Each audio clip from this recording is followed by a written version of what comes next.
Now, I'd like to invite Sushant to talk about the Manchester United's game against West Bromwich Albion. Welcome, Sushant. Hi, Manan. How are you? I'm good. How are you? I would have done better if you'd played better, but yeah, I think I'm doing as well as United is playing right now. So yeah. So talking about the game, Sushant, I mean, obviously you will be happy that United got off to a start at Old Trafford this season, but another unconvincing performance at home from Ole's men. Is this a cause of concern for the United fans? What are your thoughts on the game itself? So looking at the performance, it wasn't.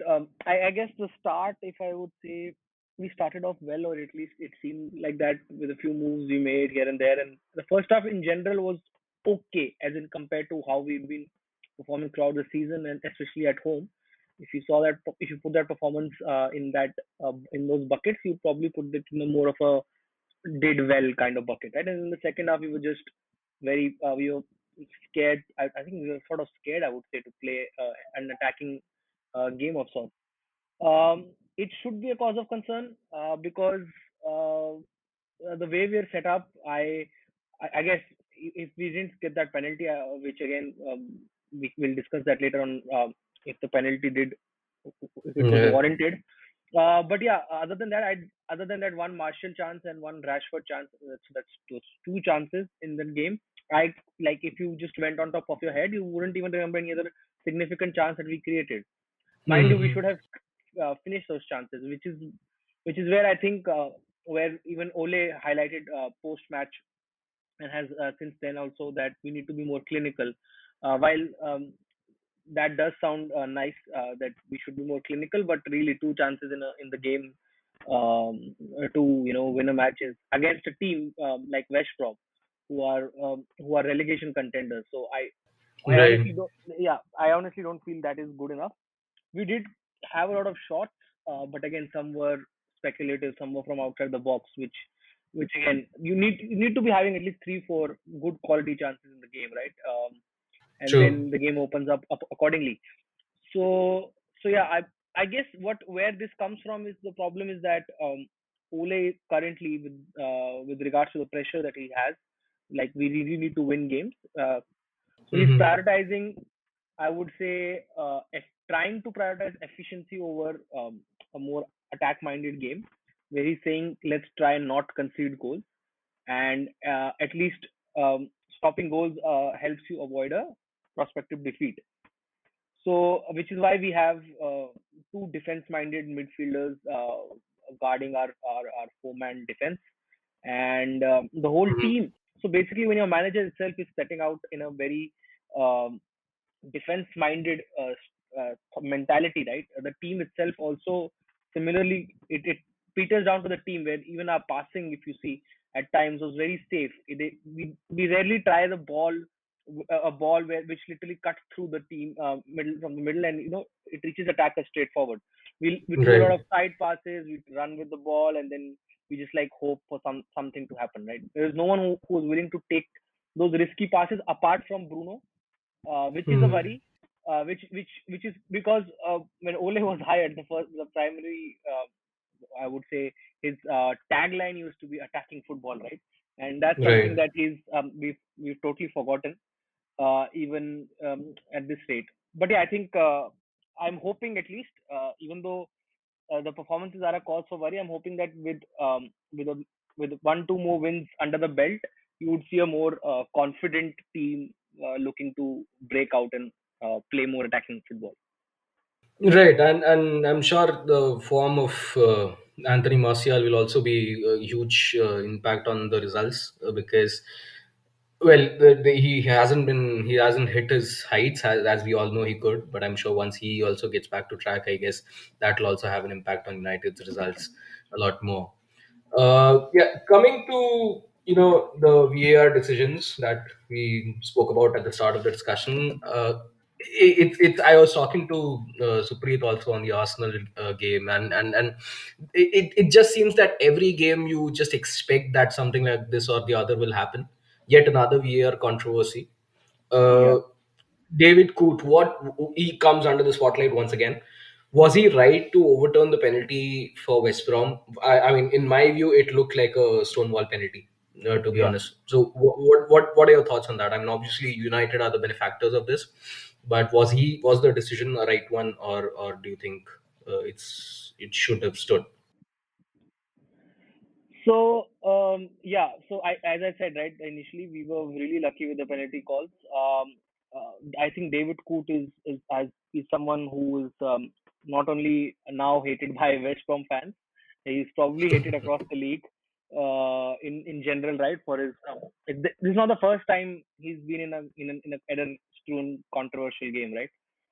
Yeah, So uh, yeah, so I think he got this wrong completely. We were lucky to be on the, I would say, the right side of his mistakes in the yeah, game. Uh, the penalty should have stood for West Brom, and similarly, we shouldn't have been. I personally believe we shouldn't have gotten the penalty that we got also because there was a foul in the build-up. But again, right, that would still that still depends. That was still, I would say, a possible error, maybe not. But West Brom should have gotten the penalty, and they deserved it. I mean, I think there was a similar incident in the game between Aston Villa and Leeds, if I'm not Leeds, sorry, Aston right. Villa, Yeah, yeah, Aston Villa Brighton, where at the last minute the ref uh, first gave a penalty and then he took that back because there was a initial touch of the ball by the player, right? But right. in that case, at least it was a significant touch. I think in Bruno's case, it wasn't really that significant to cancel the penalty. I think he barely touched the ball. So yeah, as I said, we were lucky in terms of being on the right side of those wrong decisions. But on another day, it could easily have been the other way around. I mean, Absolutely. we've seen games that has happened this season, and yeah. So I think the issue is not. I wouldn't. I know how whenever we discuss such controversies, we end up saying it's a VAR controversy.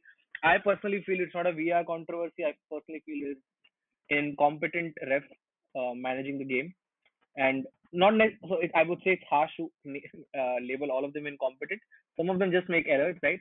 So Yeah, so whenever there's a weird discussion, even when it was being discussed on, if we had to bring it on, always my point used to be that at the end of the day, the decision maker will still be the referee. So you, while there is this impression in people's mind that this could be like this will help us completely go like we'll have 100% success rate on decisions. That's never going to be possible because there will always yeah, be true. decisions which will have a sort of a no, this is my view, that X is my view, Y is my view, I'm correct, you're correct, and so on and so forth, right? So but yeah, I get, but in these situations like the West Brom one, I think it was an incompetent refereeing decision. And yeah, I mean, I don't like to label these things as a VR controversy. I like to say it's just a referee error. So I think we should Yeah, I guess. probably change that conversation there. Yeah, I guess that would be a fair conclusion to that. It's more of an official error, like you just correctly mentioned. Yeah. Now moving on to another topic. We discussed that United have strung together a couple of wins now. So the spotlight that Solskjaer was under after the defeat in Turkey, it seems that some of the pressure has been lifted, and you can see that the team is actually fighting for him. To be honest, but it seems that his job is safe for the time being. But it's the rumors of Mauricio Pochettino just are refusing to die down. Media always love a good story, especially when it comes to a club like Manchester United. Yeah. But on a personal note, do you think Ole is still the right man for the job, or do you think now would be a good time to cut ties and get someone like Pochettino, who's been there and done that in the Premier League with a club like Tottenham, and maybe that it would be a good move for United to back him and get him on the job. Right. That's a tough one. So see, I think I've mentioned previously on this podcast as well that when Ole did get the job, I wasn't really comfortable with the decision. I didn't think that he had done enough to show just because he had a good 3 month run. I didn't think he Hmm. deserved the job. And but yeah, but again that decision was taken and you back the manager till he's at the club, right?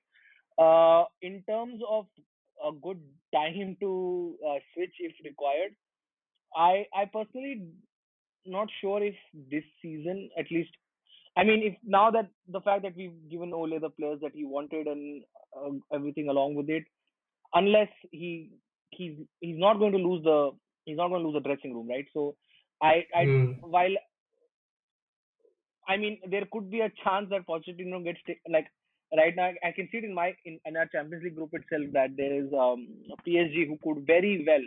I mean there is a good chance that either of the three teams ends up not qualifying for the Champions League, and if tonight PSG don't beat Red Bull, then there is a highly strong chance that it could just be them, right? And then Right. you would have a job opening there. I mean, I don't think so. Thomas Tuchel can survive not qualifying for round of 16, right? Right. In the Champions League. I would be really shocked if he survives that, especially with Pochettino available. And True. similarly, Barcelona isn't really enjoying the Koeman period as well. So uh, in that sense, I would always say if there's a better manager available, we should sign him. I had the same feeling when we signed Jose, but it did end up turning out to be the at least so even with Jose, even with what happened eventually and the club, he still won trophies for the club. And I think when you mention Ole's job, I think he will have that safety net if he manages to win a trophy. If assuming because I don't see him getting sacked until and unless he does something really horrible or we really like look out of the race for top four, which funnily enough, if we do win our game in hand, I think we're just 4 points behind the top of the table, which is really shocking. And Yeah. and the funny thing is that we're above Arsenal and Manchester City, and you rarely see Arteta's job being discussed as much as you would see with regards to Ole, right? So, Hmm. so yeah, so if would I sack Ole if with Pochettino available right now? I don't think so. I even though I would love it, I don't think that's the right decision right now. I mean, primarily because I would considering how the season is, right? It's going to be really difficult for a manager to just jump in and correct the ship, right? Because I think there was a comment by Klopp just a few hours back for the pre-Champions League press conference where he said that we literally don't have time to train, right? We're True. just literally playing game, and it's that the schedule is such that you have game every 3 days now for the next at least Yeah. 2 months. So I Hmm. think for any new manager to come in and then get his ideas down and develop something is going to be very hard. So, and I think primarily only because of the season and COVID, I would probably hope that Pochettino is still available at the end of the summer, and if Ole is still not has not done enough, I would go for Pochettino then. Right. Right. That's wonderful. Thank you so much, Sushant. It was great as usual talking to you about United. Same.